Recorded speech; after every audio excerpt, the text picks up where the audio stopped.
My mama was in them chains. She used to tell me stories of the misery and strife from being captured and sold to the highest bidder.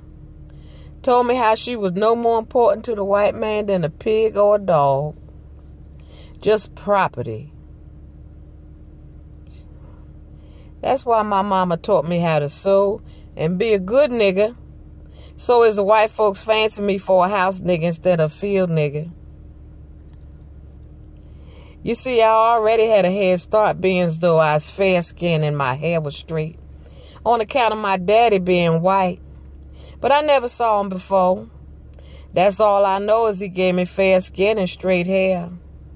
But mama, she's still a slave. My name is Ona Judge. My family called me Oni. I was born a slave on President George Washington's plantation in Mount Vernon, Virginia in 1773. I was a pretty slave with straight hair and fair skin. That's how I got here to Philadelphia. You see, I was fortunate. That's what they say. That's what they call me, fortunate. That all of Master and Mistress Martha slaves, about 300 of us, I was one of the 9 that your first president brought here right to 6th and Market to the president's house. Ooh-wee! Philadelphia. I even been to New York too. You see, my job was to be the main slave girl to Mistress Martha Washington. I was what you call her body slave. I did everything for her. I washed her hair. I accompanied her to social events. I even fanned the flies and the gnats from dropping into her food. When I was young, I played with her grands like I was a doll, a rag doll, that is. They did whatever they felt like with me. And when I got older, I was her body slave. Well, that brings me to Philadelphia. And my eyes come open up sure as the Lord split the Red Sea. I only heard about it before. But when I come here, I sees it for myself. Free Negroes everywhere. Coming and going like they ain't got no master or mistress. 'Cause they don't. They's free. Well, I gets to go and come myself as the mistress tell me, like I's free. And I go to the market and run such errands down on Market Street. While I go out, I meets up with peoples they call abolitionists and free Negroes. Free black folks. And I hear them buzzing all about freedom and underground railroads and abolishments and the end to slavery and no more bondage. But shh. You gotta keep quiet with things such as that. 'Cause if they catch you, they could put you right back into that bondage. Well, I was feeling good about that. Being a free Negro. Yes, I was feeling mighty good about that. One day when I go back to the president's house after running errands right there on 6th and Market Street, the mistress, Martha Washington, your first lady, she say to me, girl, come on in here. She tell me that her granddaughter, who I used to play with, and I didn't like her as a little girl, and I didn't like her even more after she got grown. Well, this lady is about to be married to an old British man.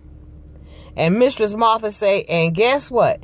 I'm going to give you to her as a wedding gift.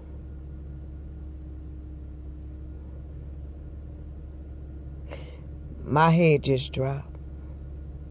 And I back on out of that dining room where Mistress Martha sat. And I went to my quarters and I screamed, no! Oh, my Lord. This is the worst news ever. I can't go back. I can't go back to that plantation in Virginia. I'll never be free. I could be sold. I could be whooped. I can even put back in the field where my fingers are pick cotton until they bleed. I can't go back. I won't go back. Before I be a slave, I'll be buried in my grave. So I come up with a plan. I talked to the men's down there at Mother Bethel Church right on 6th Street. And we come up with a plan, all right. So I tell you what happened. On May 24th, 1796, while the most powerful man in the country was having dinner with his dignitaries, I straightened up my frock, pulled up my shawl, and when night fall, I walked right out that front door and I never returned again. Yes, I escaped from President Washington, right from 6th and Market Street. I stowed away on a ship to New Hampshire, marries, and has me 3 children. Oh, they know where I was. It didn't take long for them to figure out where I was, but they were some kind of vexed. I tell you this, old George Washington relentlessly sought to get me back. To get me back as the slave girl.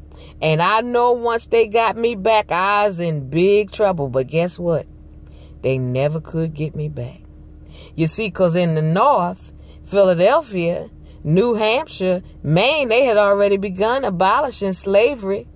And you the most powerful man, dignitary of the United States. What you doing sorting after an old slave girl? Scandalous. So they tried discreetly.